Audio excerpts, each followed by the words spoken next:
கள்ளக்குறிச்சி விஷச்சாராய மரணங்கள் தொடர்பாக சிபிஐ விசாரணைக்கு உத்தரவிடுமாறு மத்திய உள்துறை அமைச்சர் அமித்ஷாவுக்கு பாரதிய ஜனதா மாநில தலைவர் அண்ணாமலை கடிதம் எழுதியுள்ளார். கடந்த ஆண்டு விழுப்புரம் மற்றும் செங்கல்பட்டில் இதேபோன்ற சம்பவத்தில் 23 உயிர்கள் பறிபோயின.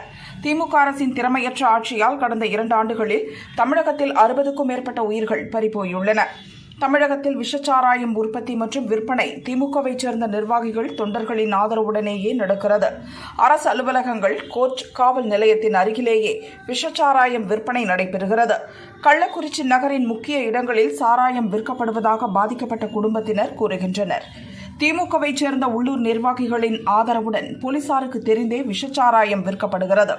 திமுக ஆட்சியில் நிலவும் அவல நிலையை கருதியும் விஷச்சாராய மரணத்திற்கு காரணமானவர்களை நீதியின் முன் நிறுத்துவதை அவர்கள் தடுத்து விடுவார்கள் என்பதாலும் இந்த விவகாரத்தில் சிபிஐ விசாரணைக்கு உத்தரவிட வேண்டும் என்று அண்ணாமலை கேட்டுள்ளார்.